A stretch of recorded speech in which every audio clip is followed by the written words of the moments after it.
नमस्कार। राजस्थान की तमाम फटाफट खबरों में आपका स्वागत है। राजस्थान की खबरों के लिए आपसे निवेदन कि यदि आपने हमारे चैनल को सब्सक्राइब नहीं किया तो कृपया करके आपके अपने चैनल को सब्सक्राइब करना ना भूलें।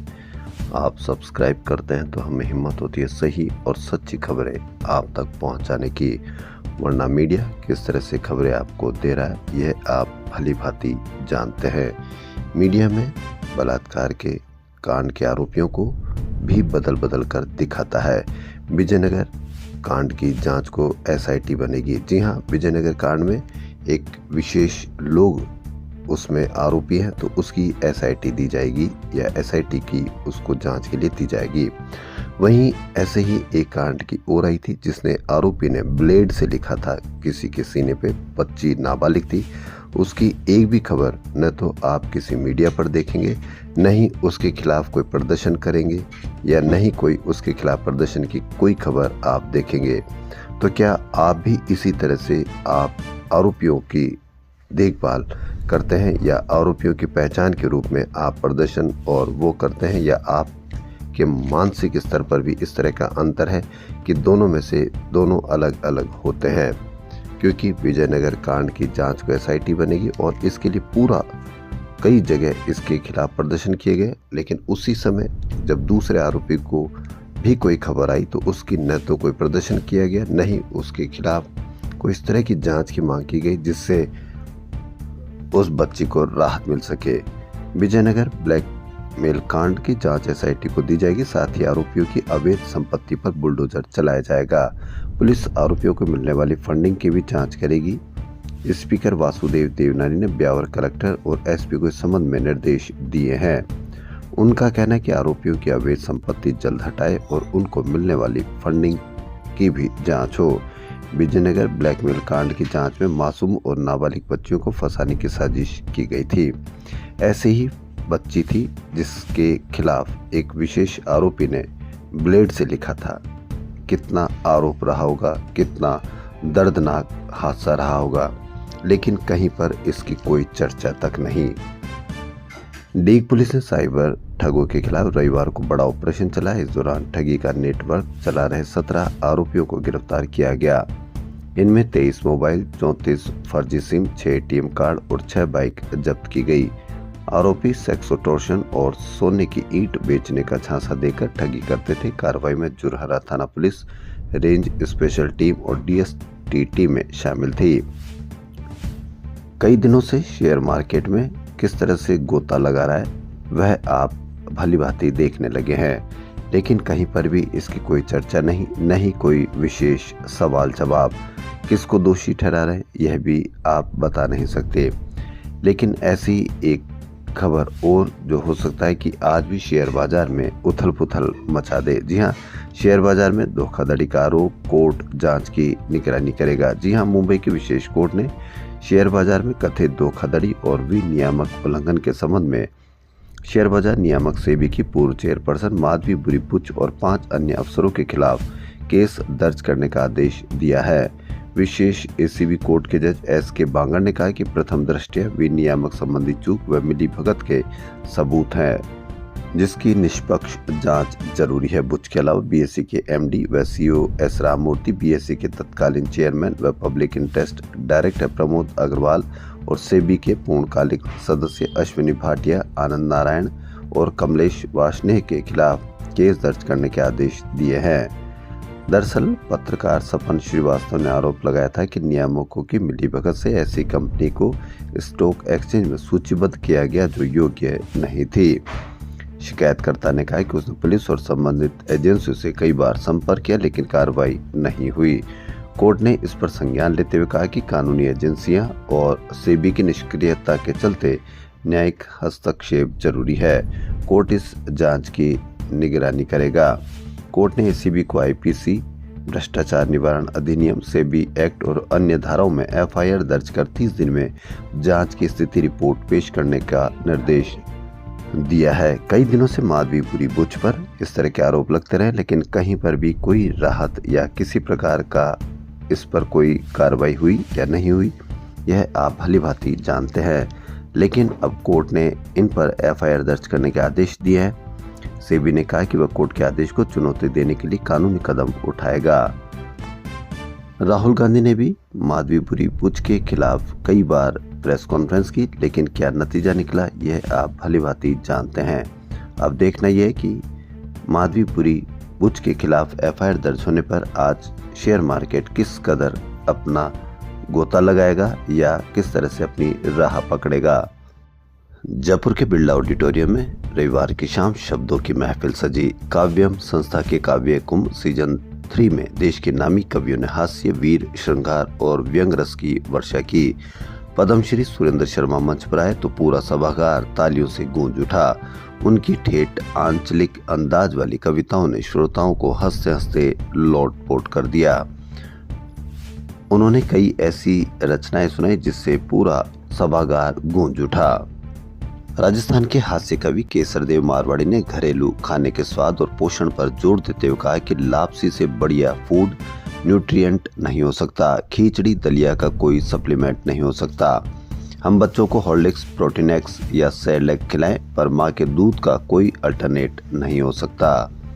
जवाहर कला केंद्र में 4 मार्च को पाक्षिक नाट्य योजना के तहत नाट्य प्रस्तुति मुक्ति का मंचन होगा। ये प्रस्तुति शाम 7 बजे रंगायन सभागार में होगी। कैलाश सोने लिखित व निर्देशित इस नाटक में पिता पुत्र के रिश्तों और पारिवारिक मूल्यों पर प्रकाश डाला गया है।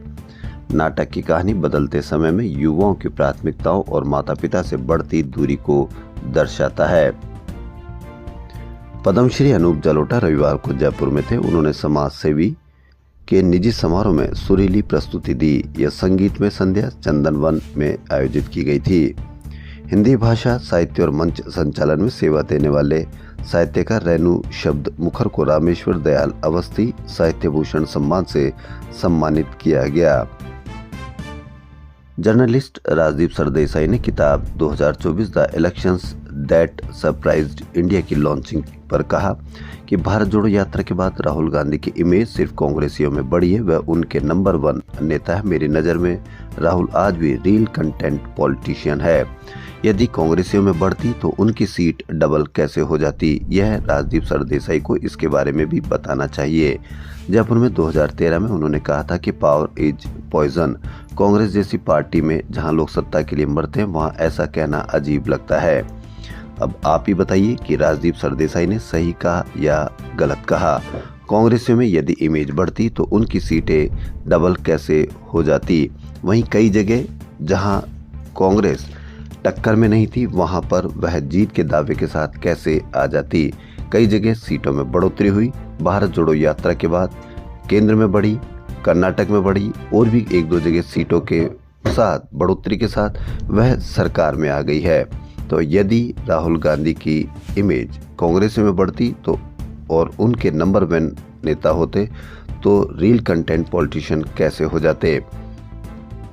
सूरत में कपड़ा मार्केट में लगी आग के बाद भी हेरिटेज निगम अधिकारियों ने सबक नहीं लिया। अधिकारियों की लापरवाही की वजह से पुरोहित जी का कटला। जयपुर में 2 साल पहले 4 करोड़ रुपए की लागत से लगाया गया फायर फाइटिंग सिस्टम धूल फांक रहा है। यह सिस्टम 2 साल पहले स्मार्ट सिटी के बजट में लगाया गया था, लेकिन आधा अधूरा सिस्टम अब पूरी तरह से जंग खा रहा है। सूरत में आग लगने के बाद अब पुरोहित जी का कटला जयपुर में व्यापारी दहशत में है। व्यापारी सिस्टम को शुरू करने के लिए निगम अधिकारियों को पत्र लिख चुके हैं, लेकिन अधिकारियों के कानों पर जूं तक नहीं रेंग रही। यह दैनिक भास्कर की बड़ी खबर। पुरोहित जी की कटला व्यापार मंडल के अध्यक्ष कमल किशोर पितलिया ने बताया कि अधिकारी किसी बड़े हादसे का इंतजार कर रहे हैं, इस वजह से फायर फाइटिंग सिस्टम पर ध्यान नहीं दे रहे। निगम की ओर से सिस्टम लगा दिया गया, लेकिन 2 साल में एक भी फायर फाइटिंग सिस्टम की ट्रायल नहीं हुई। पानी की सप्लाई करने वाले पाइप तक नहीं लगे हुए, नोजल जंग खा रहे। अधिकांश जगह पर बॉक्स तक गायब हो चुके हैं। कई जगह नोजल टूटे हुए, कई पॉइंट दुकान के पास लगे हुए हैं जिस जगह पर व्यापारियों ने सामान रख रखा है। इस वजह से सिस्टम का पता नहीं चल पा रहा है। राजस्थान विश्वविद्यालय की ओर से यूरोपियन भाषा के सर्टिफिकेट यानी फ्रेंच, जर्मन, स्पेनिश के सर्टिफिकेट और डिप्लोमा कोर्सेज की परीक्षा 4 मार्च से विश्वविद्यालय के मानविकी पीठ सभागार में 2 शिफ्टों में होगी। परीक्षा टाइम टेबल की विस्तृत जानकारी विश्वविद्यालय की वेबसाइट पर उपलब्ध है। दैनिक भास्कर की एक और बड़ी खबर। राजस्थान प्रदेश के अग्रणी जयपुर जिले में 2 माह पहले 6 माह से 6 साल तक के 50,000 बच्चों का स्वास्थ्य परीक्षण किया गया, जिसमें 5300 कुपोषित व 883 अति कुपोषित बच्चे पाए गए। इस पर केंद्र व राज्य सरकार का ध्यान आकर्षण हुआ। इसके बाद कलेक्टर डॉक्टर जितेंद्र सोनी ने जनवरी 2025 को बच्चों के स्वास्थ्य में सुधार के लिए भामाशाहों का सहयोग लेकर लाडेसर योजना की शुरुआत की गई। बच्चों के स्वास्थ्य की निगरानी के लिए पोषण ट्रैकर ऐप बनाया गया, जिसमें हर सप्ताह स्वास्थ्य परीक्षण की रिपोर्ट एकत्रित की गई। स्वास्थ्य में सुधार के लिए चलाया गया लाडेसर अभियान के सकारात्मक परिणाम सामने आए हैं। अभियान शुरू होने के 45 दिन बाद जब स्वास्थ्य परीक्षण किया गया तो 3,360 बच्चों के स्वास्थ्य में सुधार के साथ उनका वजन भी बढ़ा है। वह बच्चे सामान्य श्रेणी में आ गए हैं। फार्मासिस्ट भर्ती 2023 की अंतिम सूची एवं नियुक्ति नहीं हो पा रही है। इस मांग को लेकर फार्मासिस्ट अभ्यर्थी पिछले 8 महीनों से लगातार चिकित्सा विभाग, सीफू एवं सचिवालय के चक्कर लगा रहे, लेकिन मामले में कोई ठोस निर्णय नहीं हो सका है। उच्चाधिकारियों से कई बार मिल चुके हैं, इसके बावजूद भी आज तक अंतिम सूची जारी नहीं हुई है। भर्ती 2023 संघर्ष समिति के सदस्य पीयूष जैमिनी एवं विनोद मीना ने बताया कि फार्मासिस्ट भर्ती 2023 की विज्ञप्ति 5 मई 2023 को जारी हुई।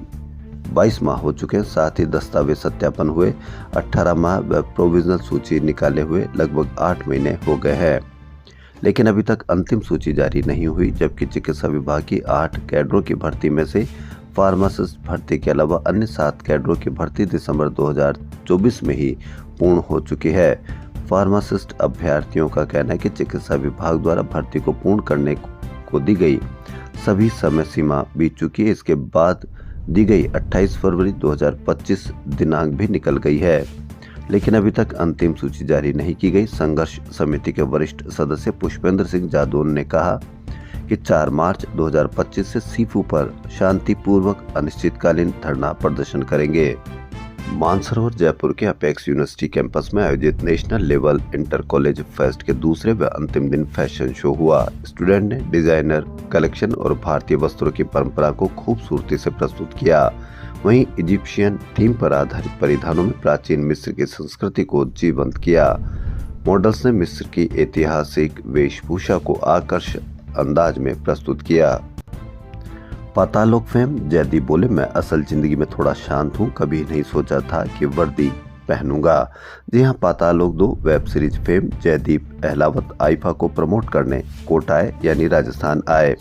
वेब सीरीज पातालोक 2 को लेकर इन दिनों जयदीप अहलावत खासा चर्चा में। दोनों सीरीज में वह पुलिस इंस्पेक्टर हाथीराम चौधरी का रोल निभा रहे हैं। क्राइम को रिडिफाइन करने वाली इस सीरीज में पुलिसिंग और जुर्म की दुनिया का एक ऐसा मकड़जाल दिखाया जिसने दर्शकों को बांधे रखा।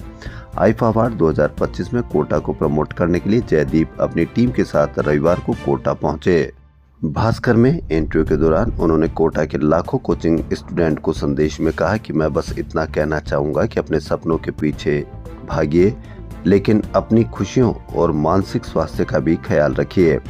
सफर जितना महत्वपूर्ण है उतना ही जरूरी है खुद को समय देना और हर छोटी जीत को सेलिब्रेट करना। जयपुर पोलो सीजन 2025 के अंतर्गत रविवार को राजस्थान पोलो क्लब ग्राउंड पर SMS गोल्ड वास कप का फाइनल मैच खेला गया। टीम जयपुर USPA और SMS पोलो एकेडमी के बीच हुए इस रोमांचक मुकाबले में टीम जयपुर USPA विजेता रही। जयपुर USPA ने आधे गोल के एडवांटेज के साथ SMS पोलो एकेडमी को 6.5-4 के स्कोर से हराकर कप अपने नाम कर लिया। सवाई मानसिंह मेडिकल कॉलेज के क्रिकेट ग्राउंड पर T10 महिला डॉक्टर्स क्रिकेट मैच शुरू हुए। क्रिकेट के इस महाकुंभ में 100 से अधिक महिला प्रतियोगी भाग लेंगे। Women DPL Bansal Somani team और असमी IVF टीम विजय रही। विमेन DPL की संयोजक डॉक्टर रिमी शेखावत ने बताया कि विमेन DPL सीजन 17 का पहला मैच जैन ENT और बंसल सोमानी टीम के बीच खेला गया, जिसमें जैन ENT ने निर्धारित 10 ओवर्स में 4 विकेट के नुकसान पर 54 रन बनाए। स्वर्णकार समाज प्रीमियम लीग 17 मार्च को चौगान स्टेडियम में होगा। श्री मेड क्षत्रिय सभा की ओर से रविवार को बनी पार्क स्थित एक होटल में लीग के लिए खिलाड़ियों की नीलामी हुई। दैनिक भास्कर की एक और बड़ी खबर, दूध में हो रही मिलावट को रोकने में जिला दुग्ध उत्पादक सहकारी संघ में मिल्को स्कैन FT3 मशीनें खरीदी जा रही है, लेकिन ये मशीन बाजार दर से महंगी खरीदी जा रही है। अधिकारियों ने कंपनी विशेष को फायदा पहुंचाने के लिए टेंडर के नियम शर्तें भी बदल दी है। शर्तें बदलने की मुख्य वजह 75 लाख रुपए की जांच मशीन 1 करोड़ 10 लाख में खरीदी जा सके। इससे डेयरी संघों को प्रति मशीन करीब 35 लाख रुपए का नुकसान होगा। निर्धारित दर से अधिक कीमत में खरीदी जा रही मशीनों का मामला अब RCDF भी पहुंच गया है। यह मशीनें हनुमानगढ़ और टोंक डेयरी संघ की ओर से खरीदी जा रही है। एक ही कंपनी को फायदा पहुंचाने के लिए डेयरी संघ अधिकारी झारखंड और मसूर मॉडल को अपना रहे हैं। दोनों राज्यों में 1 साल पहले मिल्को स्कैन FT3 मशीनें खरीदी गई थी। यहाँ भी अधिकारियों ने कंपनी विशेष को फायदा पहुंचाने के लिए टेंडर के नियम शर्तों में चीन की विशेषताओं और उपलब्धियों का उल्लेख किया था। इसी कंपनी को फायदा पहुंचाने के लिए अब डेयरी संघ अधिकारी भी दोनों राज्यों की तर्ज पर टेंडर कर रहे हैं। अब आप ही बताइए कि जब मशीन महंगी खरीदी जाएगी तो हो सकता है शर्तें बदली गई हो, तो आपके स्वास्थ्य के साथ किस तरह से खिलवाड़ हो सकता है, यह आप भली भांति जानते हैं। माह मुबारक रमजान का आगाज रविवार से हो गया। चांद दिखने के साथ एक दूसरे को मुबारकबाद का दौर चला और रविवार सुबह सहरी के साथ पहला रोजा रखा गया।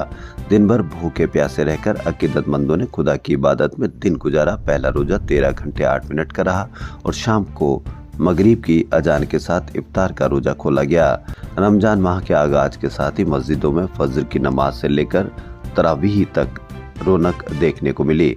मुस्लिम घरों में छोटे बच्चों, युवाओं, महिलाओं और बड़े बुजुर्गों तक ने रोजा रखा और शाम को फल फ्रूट, खजूर, शरबत के साथ इफ्तार किया गया। घुमंतु जाति के जरूरतमंदों की मुख्यधारा से जोड़ने व रोजगार के संसाधन मुहैया कराए गए। उनको CNG रिक्शा, ई-रिक्शा, फल सब्जी के ठेले, कबाड़ियों के लिए साइकिल रिक्शा, महिलाओं को सिलाई मशीनें, युवतियों को मनिहारी का सामान बेचने के लिए हाथ रिक्शा वितरित किए गए। घुमंतु जाति उत्थान न्यास के तत्वाधान में अम्बाबाड़ स्थित आदर्श विद्या मंदिर में आयोजित घुमंतु जाति रोजगार मेले में रोजगार के यह संसाधन दिए गए। मुख्यमंत्री बचनलाल शर्मा रविवार को महाराणा प्रताप एयरपोर्ट डबोक होकर वागड़ मारवाड़ के दौरे पर गए। मुख्यमंत्री बचनलाल शर्मा रविवार को जयपुर से विशेष विमान से डबोक एयरपोर्ट पहुंचे, जहां से हेलीकॉप्टर से त्रिपुरा सुंदरी मंदिर बांसवाड़ा गए। त्रिपुरा सुंदरी में पूजा अर्चना करने के बाद हेलीकॉप्टर से डूंगरपुर के खेरमाल गांव पहुंचे। खेरमाल में भैरव जी मंदिर में पूजा अर्चना की और मंदिर जीर्णोद्धार महोत्सव में शामिल हुए। इसके बाद मुख्यमंत्री हेलीकॉप्टर से पाली के देसूरी क्षेत्र के गुडा मांगलियान गांव पहुंचे, जहां राधे कृष्ण सेवा संस्थान के विष्णु महायज्ञ व श्री कृष्ण धाम के मुख्य प्रवेश द्वार के उद्घाटन समारोह में शामिल हुए। सुकेत कोटा की ये बड़ी खबर। कस्बे से 3 बेटियों के लापता होने का मामला सामने आया। इसमें 2 बालिग है। बेटियों के परिजनों ने शनिवार रात को यहां आए शिक्षा एवं पंचायती राज मंत्री के सामने उनकी बेटियों की बरामदगी की गुहार लगाई। 3 बेटियों के परिजनों का कहना था कि उनकी बेटियां 1-2 माह से लापता है और अभी तक कोई सुराग नहीं लगा है। यानी 2 माह से या 1 माह से लापता है, लेकिन पुलिस की कार्रवाई किस तरह से है कि 2 माह से उसका कोई सुराग नहीं लगा पाया है। प्रसिद्ध कवि डॉक्टर कुमार विश्वास की बड़ी बेटी अग्रता शर्मा ने रविवार को लेक सिटी में पवित्र खंडेलवाल के साथ 7 फेरे लिए। कई मेहमानों की उपस्थिति में विवाह की रस्में संपन्न हुई। बॉलीवुड सिंगर कैलाश खेर की लाइव परफॉर्मेंस खास रही। लेक सिटी में इस साल की ये पहली सेलिब्रिटी शादी हुई। नौगांवा अलवर की खबर। थाना क्षेत्र के गांव तेलियाबास में साइबर ठगी के मामले में दबिश के दौरान 1 माह की एक बच्ची अलशिबा की मौत हो गई। परिजनों का आरोप है कि बच्ची को पुलिस कर्मियों ने पैरों तले कुचल दिया, उन्हें धमकाते हुए खाली कागज पर दस्तखत करा लिए, पोस्टमार्टम भी नहीं कराया। घटना की जानकारी पर सैकड़ों ग्रामीण एकत्र हो गए। भाजपा नेता और पूर्व मंत्री नसरू खान बच्ची का शव लेकर ग्रामीणों के साथ अलवर में पुलिस अधीक्षक निवास पर धरने पर बैठ गए, जिसके बाद ASP ने दबिश देने वाली टीम में शामिल head constable Jagveer, head constable Girdhari, constable Shahid, Rishikesh और सुनील को लाइन हाजिर कर दिया, जबकि नौगांवा थाना प्रभारी अजीत सिंह बड़सरा के खिलाफ जांच के आदेश दिए हैं। मृतका अलशिबा के पिता इमरान ने नौगांवा थाने के हेड कांस्टेबल गिरधारी और जगबीर के खिलाफ हत्या का आरोप लगाते हुए रिपोर्ट दी। मृतका अलशिबा के पिता इमरान ने बताया कि वह रविवार सुबह करीब 6 बजे घर पर अपने कमरे में सोया था। तभी किसी ने दरवाजा खटखटाया। पत्नी ने दरवाजा खोला तो पुलिसकर्मी उसे धक्का देकर अंदर घुस गए। चारपाई पर चढ़कर इमरान को खींचा और ले जाने लगे। एक पुलिसकर्मी बेड के ऊपर बनी अड्डी पर रखा सामान खींचने लगा। इसी दौरान बेड पर सोई अलशिबा उनके बूट से कुचल गई और उसकी मौत हो गई। बच्चे के मुंह और कान पर नीले निशान बने हुए, मुंह व नाक से खून निकल रहा था। इमरान मजदूरी कर परिवार का गुजारा करता है। पुलिस ने घर की पूरी छानबीन की लेकिन कुछ नहीं मिला। भाजपा में अब जिला व मंडल समितियों के मापदंड तय हो गए। प्रदेश कार्यालय की ओर से सभी जिला अध्यक्षों व मंडल अध्यक्षों को पार्टी की ओर से तय किए गए मापदंडों के अनुसार ही समितियों के गठन करने को कहा गया है। जिला समिति के गठन से पहले प्रदेश अध्यक्ष और मंडल की समिति का गठन कर सूची जारी करने से पहले जिला अध्यक्षों की अनुमति लेनी जरूरी होगी ताकि विवाद की स्थिति नहीं हो। पहले जिला व मंडल अध्यक्षों के निर्वाचन को लेकर विवाद हो चुके। अब समितियों में विवादित व्यक्ति को शामिल नहीं किया जाएगा। समिति के सदस्य को संगठन व क्षेत्र की पूरी जानकारी होना अनिवार्य है। इसके साथ ही संगठन की मीटिंग, सभा व रैलियों में समय देने वाले को ही समिति में सदस्य बनाया जाएगा। भाजपा के प्रदेश महामंत्री व विधायक जितेंद्र गोठवाल ने रविवार को समितियों के गठन को लेकर निर्देश जारी किए हैं। मंडल व जिला स्तर पर मोर्चा समितियों का भी गठन किया जाएगा। कृषि मंत्री डॉक्टर किरोड़ीलाल मीणा के आगमन पर पुलिस व भाजपाइयों में तकरार हो गई। मंत्री मीणा रविवार को सर्किट हाउस में आंदोलनकारियों व अधिकारियों से बात कर रहे थे। इसी दौरान कुछ भाजपाई व मीणा समाज के लोग सर्किट हाउस में प्रवेश करने लगे। वहां तैनात कोतवाल सीआई फवर सिंह ने उनको अंदर नहीं जाने दिया। इसके बाद करीब 15 मिनट तक तीखी बहस और हंगामा चला। यह बूंदी की खबर। राजस्व विभाग के मंत्रालय कर्मचारी अब अपनी मांगों को लेकर सरकार से दो हाथ करने के लिए तैयार है। असल में कर्मचारियों को आरोप है कि अन्य संगठनों के दबाव में तहसीलदार पद पर मंत्रालय कर्मचारियों के आरक्षित कोटे से छेड़छाड़ का प्रयास किया जा रहा है। इससे राजस्व के मंत्रालय कर्मचारियों से उनका हक छीन रहा है। राजस्थान राजस्व मंत्रालय कर्मचारी संघ के प्रदेश अध्यक्ष शंभू सिंह राठौड़ का कहना है कि राजस्व मंत्रालय कर्मचारियों की मांगों को लेकर प्रशासन उपेक्षापूर्ण रवैया अपना रहा है। कर्मचारियों की अन्य मांगों पर भी सरकार गौर नहीं कर रही। ऐसी स्थिति में संघ की प्रांतीय बैठक में 21 मार्च को जयपुर में प्रदेश स्तरीय रैली करने का निर्णय भी किया गया है। राजस्थान की खबरों में फिलहाल इतना ही। यदि आपको हमारा चैनल पसंद आए तो लाइक, सब्सक्राइब और शेयर अवश्य करें। धन्यवाद।